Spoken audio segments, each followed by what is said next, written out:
Welcome to the Global Hydrogen Interview Series, also known as the Full Court Press, where we take a rapid dive into a market that some are calling the oil of the 21st century. My name is Michelle Meinecke. I'm the Director of the Energy Transition Dialogues at Gulf Intelligence, and with me today is Timo Bollehey. He is the Managing Director of H2 Global Advisory, which has been very, very busy. Timo, thank you very much for joining us. Very good morning. It's a pleasure to be here. Thank you. Would you like to give us just a quick overview of what the H2 Global Advisory, the headlines, as it were, of what you've been up to this year? Because it includes some impressive figures. Perfect. Absolutely. Happy to do so, Michelle.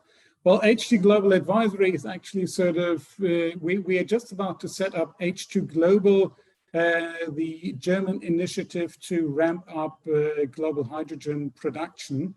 It's been implemented through the industry-led H2 Global Foundation.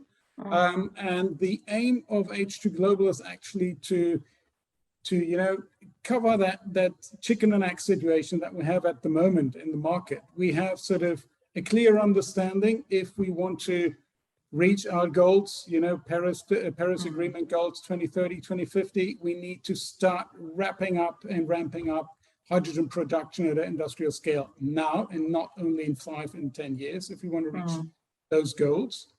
On the other side, we have the situation where green hydrogen is still drastically more expensive on the production side than its grey pendant. So there is no market, there is no business case at the moment. There's this huge price gap. And just a lot of excitement. Exactly. There's still also the uncertainty in the market. What's the regulatory environment going to be like in 1 year, 2 years, 3 years from a European perspective, RED 2, RED 3, border tax, CO2 pricing, all these elements that will have a significant impact on the market development, on the demand side for green hydrogen and PTX products. We assume that also in the middle term, we will see sort of a rising demand depending on the regulatory environment that will kick in. There will be limited supply. We assume market prices to rise for that can be achieved in the market. Same time, production costs will actually lower over the next couple of years. In that situation, nobody would start to invest now. And that's what we want to sort of overcome that situation. We want to give a business model now on the supply side, and the investment certainty and the planning certainty today to start investing today. That's what H2 Global is about. Essentially making green hydrogen investor friendly. Exactly. We want to make a case for green hydrogen, but on a competitive and market-based approach. Which is absolutely needed for any energy market, or indeed any commercial venture. It's not going to work either otherwise, really. What about the $2.4 billion US strategy to support electrolyzer projects abroad? That was announced in March this year. Exactly. It's very much linked a little bit also to sort of the story how H2 Global all came about. Okay. We started thinking about sort of looking into market development systems to promote green hydrogen around beginning of last year. And then I think in June or May or June last year, the German hydrogen strategy has been announced. And a few days later, actually, the COVID-19 stimulus package, where these 2 billion are part of. And the German government then asked all institutions, could you please come up with ideas how these funds can be actually implemented? They already sort of referred to the CCFD mechanism. And that's where H2 Global came into play, where my colleagues and me, who are sort of now also, who developed H2 Global, we were still with GIZ at that place, which is the German Development Cooperation Institute. We handed that suggestion, that proposal in. This could be a potential market ramp-up program. And it was decided by the German government, by the German minister, that this is a very interesting way forward. We then started a very intensive dialogue together with the industry associations, because the government made it very clear, we are prepared to pay or to cover for any potential cost of difference, but we want this to be an industry-led initiative. So we're very closely cooperating with the industry, with the German, but also with European industries in developing the mechanism. And in March this year, actually the German Bundestag, the German Parliament, made 900 million out of these 2 billion available for the first auctions under the H2 Global mechanism. When are those auctions expected to be wrapped up? What's the time frame for that finance? Exactly. The funds are being made available in the vicinity between 24 and 33 over a 10-year period. Also, the concept of H2 Global is we do provide long-term offtake agreements. We call them the HPAs, hydrogen purchase agreements, 10 years in tenor with a fixed price. And that provides the business case on the supply side. However, we have a competitive element here because we do an auction. We do an auction where we ensure that these HPAs are only provided to the lowest bidder that is available in the market. And we do that by introducing a physical intermediary. We call it the HINTCO, the Hydrogen Intermediary Network Company, between the supply and the demand side. And the HINTCO is a very stupid company because it buys a product relatively expensive in the market, that's sort of the production price, which is available in the market, and sells it much cheaper to the German off-taker. So the HINTCO is sort of bankrupt from day one. In order that not to happen, that's where the 900 million provided by the governments come in, because they are made available to cover those cost of difference. So it is like a CCFD or like a CFD mechanism, but it really has a physical intermediary. So there is really the HINTCO, which is the contracting partner on the supply side, but also on the demand side of HINTCO. And this is applying to activities in Germany and broader Europe. This is really planned. We plan to install HINTCO here in Germany. HINTCO, for these 900 million, they're only made available for purchase of green hydrogen and PTX products outside of Europe. Okay. Or import into Europe, into Germany. So the offtake is not necessarily only German, it can also be European offtaker. Okay, great. I'm glad you just mentioned about beyond European borders, because I want to link this to the Middle East and talk a little bit more about how you see all these developments feeding into the European Middle East Alliance on hydrogen. We're still budding, obviously, it's still very early days. We know Germany's expressed a very public interest in working with Saudi Arabia. In turn, many Arab Gulf countries, especially Saudi Arabia, the UAE, Oman, they're the ones that spring to mind right now, are very keen to form international partnerships, especially when it comes to exports.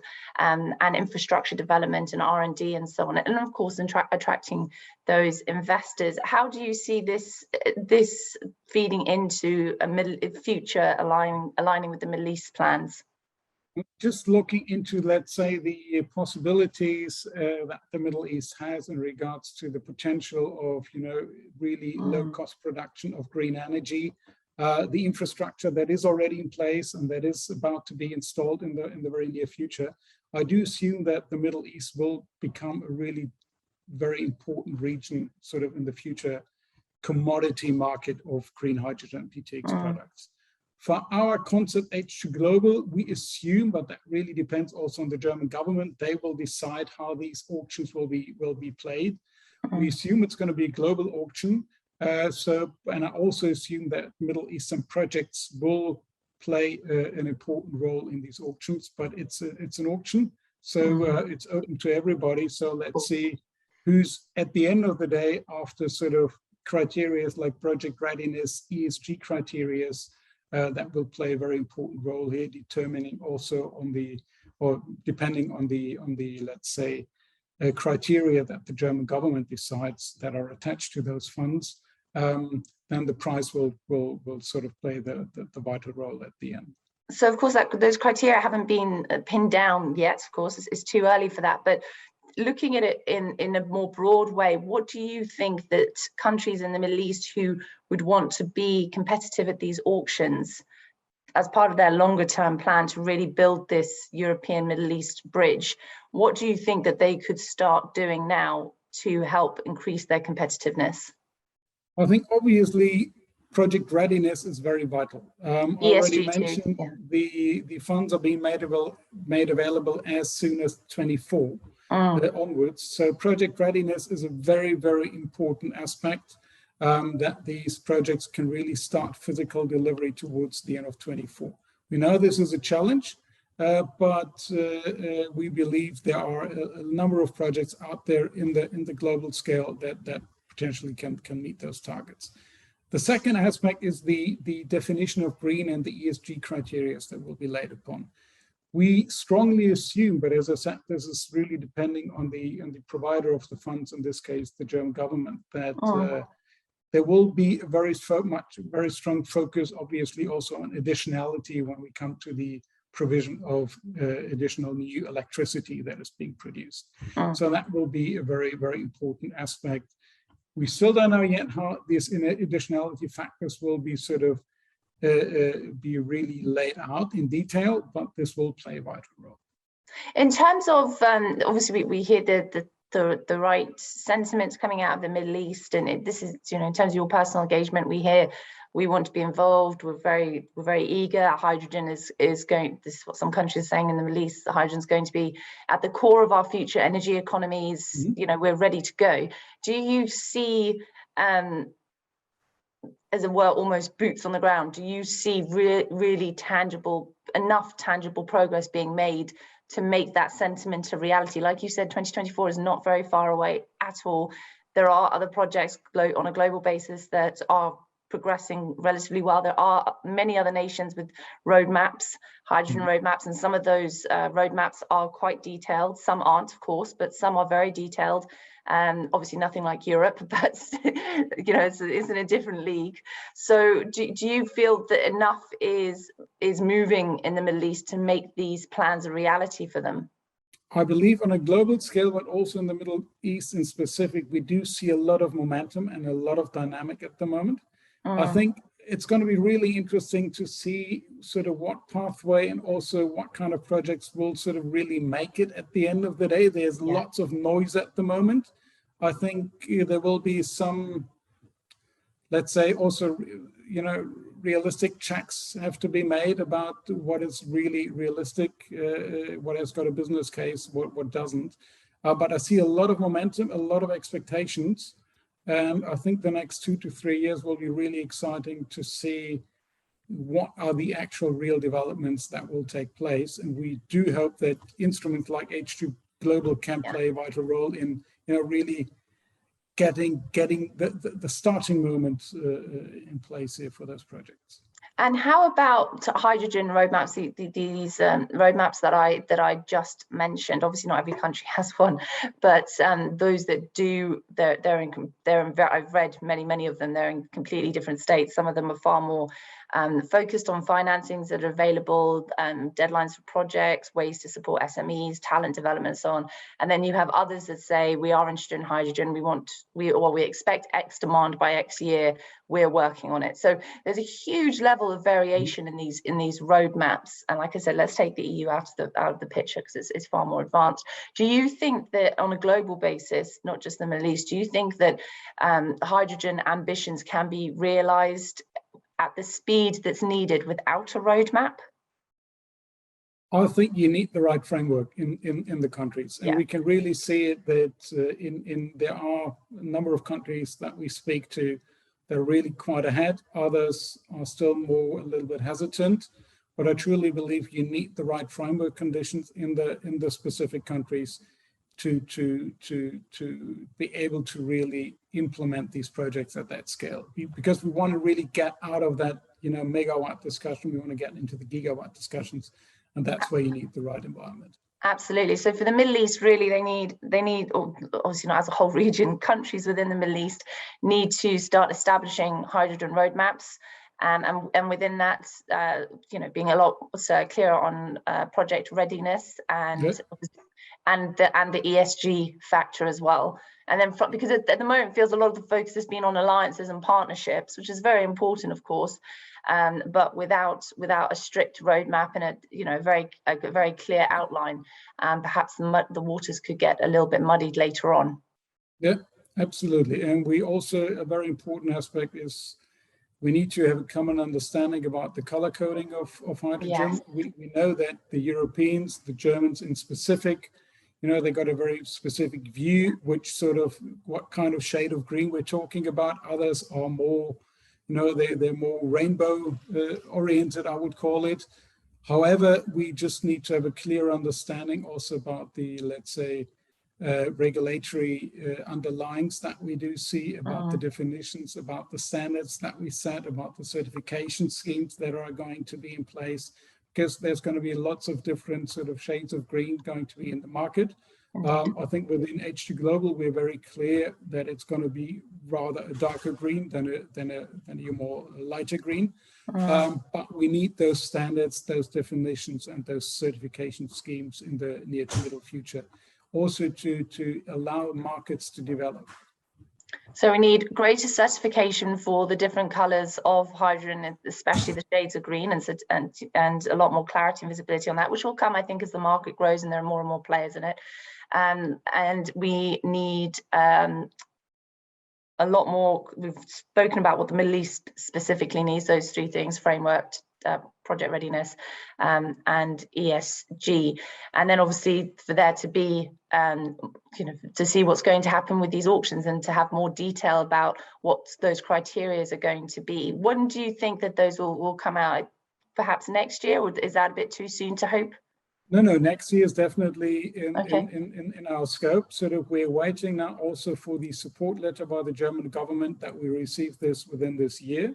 Okay. Based on those criteria that are being laid out there, then we want to start the auction system on the supply side, in regard, and hope that we can really sort of sign the first HPAs by next year. So sign them by next year. Exactly. Okay, fantastic. Thank you. And just to round off, just before we wrap up, we're talking about momentum at the beginning. What impact do you think COP26 could have on momentum surrounding the hydrogen market? It's a very good question. Let's see. I mean, there's lots of talk about the COP coming up, that it's already a failed COP. I really hope that hydrogen maybe can play a vital role here in making it a success at the end of the day. I think you also mentioned, hydrogen is going to be the oil of the future. Others call it's the champagne of the energy transition. I recently said I would like to get hydrogen, not the champagne, but like the sparkling water of the future, because we need hydrogen to be sort of available at really market costs that are accessible. Exactly. Yeah. That's what we need to get. And then it's going to be the oil of the future, yes, but not at the price of the champagne, rather of the sparkling water. And I believe that the COP maybe, can send the right signals that we need hydrogen as a vital part of the energy transition. It cannot save all aspects of the energy transition, but it can play a very vital role in there, and we need to define that role. Absolutely. Okay, thank you very much. I think sparkling water, not champagne, is an excellent note to end on. Timo, thank you very much for joining us. I do hope you'll join us again after COP early next year, perhaps to see where everything lies, and also perhaps even later on, so we can get an update on when those auctions stand. Perfect. All right. Great. Thanks, Michelle. Thank you very much.